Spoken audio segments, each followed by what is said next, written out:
មានរឿងនិទានមួយដំណាលថានៅក្នុងព្រៃដ៏សែនជ្រៅមានសត្វ3ក្បាលជាមិត្តសម្លាញ់នឹងគ្នាមួយជាសត្វអណ្ដើកមួយជាសត្វក្របីព្រៃនិងមួយទៀតជាសត្វចាបពួកគេរាប់អានគ្នាជាមិត្តសម្លាញ់តាំងពីនៅក្មេងៗក្រោយរាប់អានគ្នារួចហើយពួកគេក៏ធ្វើដំណើរទៅរកស៊ីតាមសមាជីវរៀងៗខ្លួនថ្ងៃមួយក្របីក៏ធ្វើដំណើរទៅមាត់ស្រះដើម្បីផឹកទឹកពេលនោះគេក៏ជួបអណ្ដើកដោយចៃដន្យអូសួស្ដីលោកបងអណ្ដើកសុខសប្បាយជាទេខ្ញុំបែកបងមួយរយៈខ្ញុំពិតជានឹកលោកបងខ្លាំងណាស់ហើយលោកបងមើលទៅជាសង្ហាមែនតើឥឡូវនេះលោកបងក៏និយាយទៅសារខ្ញុំពេកហើយខ្ញុំក៏នឹកលោកបងខ្លាំងណាស់ដែរខានជួបលោកបងយូរហើយលោកបងឲ្យលើធាត់ឡើងមកតែម្ដងអូយើងចឹងលោកបងអណ្ដើកឯងមានដែលជួបសត្វចាប់ទេគេមិត្តសម្លាញ់របស់យើងខ្ញុំមិនដែលបានជួបគេសោះនិយាយដល់បងចាប់ខ្ញុំក៏មិនដែលបានជួបគាត់ដែរបែរគាត់ប្រហែលជាមួយខែហើយមិនដែលឃើញគាត់នៅចុះផឹកទឹកបឹងនេះតតែសោះមិនដឹងថាមានរឿងអីនោះទេមែនហើយខ្ញុំដល់តាមផ្លូវក៏ដូចជាមិនឃើញគាត់ដែរតែបើអញ្ចឹងយើងនាំគ្នាទៅលេងគាត់ម្ដងហ៎តោះអញ្ចឹងលបងដើកយើងនាំគ្នាទៅលេងគាត់ម្ដងអញ្ចឹងក្រោយនិយាយគ្នារួចអណ្ដើកនិងក្របីព្រៃកូនធ្វើដំណើរតាមផ្លូវដើម្បីទៅលេងសត្វចាបពេលកំពុងធ្វើដំណើរតាមផ្លូវស្រាប់តែក្របីក៏ជាប់នឹងអន្ទាក់របស់ព្រានព្រៃដែលដាក់នៅតាមផ្លូវពេលនោះក្របីព្រៃមានការឈឺចាប់ខ្លាំងណាស់អំប្រឹងរើបំរាស់ក៏ប៉ុន្តែរើបំរាស់មិនរួចទេ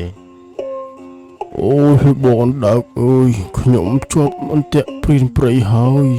ខ្ញុំធ្វើដំណើរទៅមុខមិនរួចនោះទេលបងធ្វើដំណើរទៅមុនទៅចោះខ្ញុំមិនអាចទៅចោលបងបានទេយើងជាមិត្តសម្លាញ់នឹងគ្នាពេលដែលបងជួបគ្រោះថ្នាក់បែបនេះហេតុអ្វីខ្ញុំត្រូវទៅចោលបងនោះមិនអីទេចាំខ្ញុំជួយខំផ្ដាច់ខ្សែចំណងរបស់ព្រានព្រៃចេញនិយាយរួចអណ្ដើកក៏ខំដាច់ខ្សែចំណងតែជាអន្ទាក់របស់ព្រានព្រៃរហូតដល់តែដាច់ពេលដែលដាច់រួច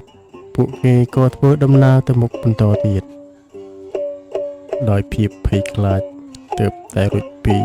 អន្ទាក់ព្រានព្រៃផងនោះក្របីដើរយ៉ាងលឿនរហូតទៅចោលអណ្ដើកបាត់អណ្ដើកវាទើបកើមពីក្រោយនៅពេលនោះវាក៏បានជួបនឹងព្រានព្រៃ